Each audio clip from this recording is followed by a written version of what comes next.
Hello, this is a Bechstein Model B grand piano made in 1911.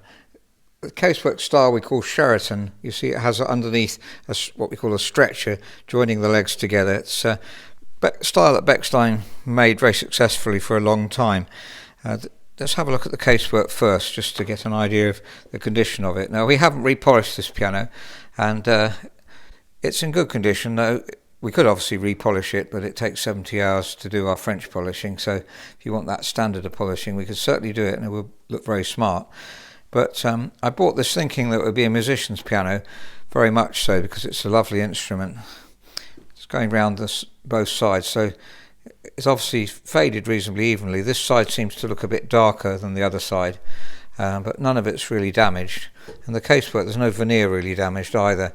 So a little bit there, I think, if we want to be picky, so that's definitely something we'll have to try and tidy up. I think my colleague has already looked at the case and tried to tidy it up as much as possible. Pedals are very low, by the way, and the legroom is good. It's about 62, I think. We'll have a look at the worksheet in a minute. Pedals are very, very low, which means you can put caster cups under if you want more legroom. By the way, this piano stool used to be in my home. I've now got adjustable piano stools instead, but this happens to be the right height and the right kind of colour for the piano. So for a musician's piano stool. Now the ivory keys are very, very good condition.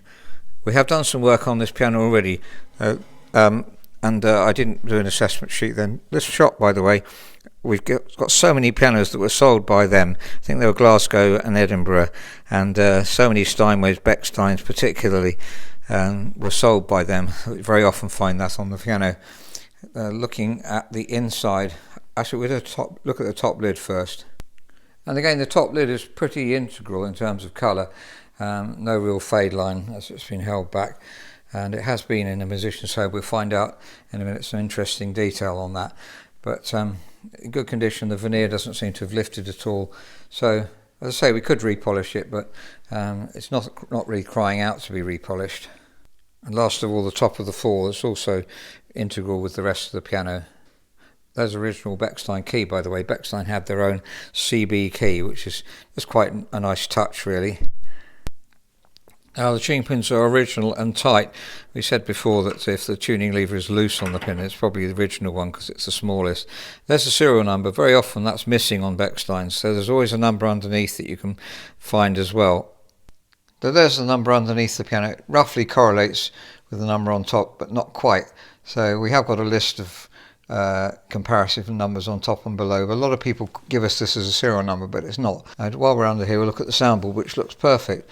Not a single sign of any cracks. So it obviously hasn't dried out or got damp on either of those extremes. So it's been kept very, very well. Look at the pedals as well. We always do check the top of the pedals, and I think they're in quite good condition. Obviously they'll be reconditioned, and we've done extensive work on this piano already. And the inside of the piano is in good condition. The frame always tends to go a bit mottled on Bechsteins. Not sure why that should be, but obviously we can, if we fully restore, then we refinish the frame too. But there's the Model B, which you should find there, and have a look at the rest of it very, very briefly, but in very good condition. Soundboard again from the top, you can't see any cracks at all. Looking at the action of the piano, the leads and the keys were oxidised, so we had to work on those. And the hammers here, the hinges are sort of something we're always looking at. Do we change hammer shanks and rollers? But the hinges are all tight, and the hammers are not too loose either. So you can see it has been used a reasonable amount. So we can either replace hammer shanks and rollers, or in this case, we decided to reface because the tone is really good and the hammers are still quite hard. So that's a decision to make. I've refaced one of them here just to see what the results were, and it's not going to be as loud at the top end as if we replace the hammers. So it won't be quite as strong at the top end. If we replace the hammers, then it'll be stronger. So that's a decision we have to make. I'd also decided to they were about 50 hammer blows, about 50 millimeters, so it should be about 47. Going to reduce that slightly, but a lot of work's been done on this action already. General regulation, the set-offs, the springs. Maybe we can increase the spring tension slightly on those. We've mentioned this just recently on videos, so I won't go on any more about that. But also want to test that. That's a guide for the bass. That's a bit high actually. So anyway, we want to be about 47 millimeters from the string. There's the worksheet we've made for the piano. There's all the details I've mentioned before. You can just pause it a bit if you want to read any of those. But interesting here, it's property of the late Jean-Marie Dolmetsch, twin daughter of Carl Dolmetsch, the recorder maker. It came from Hazelmere.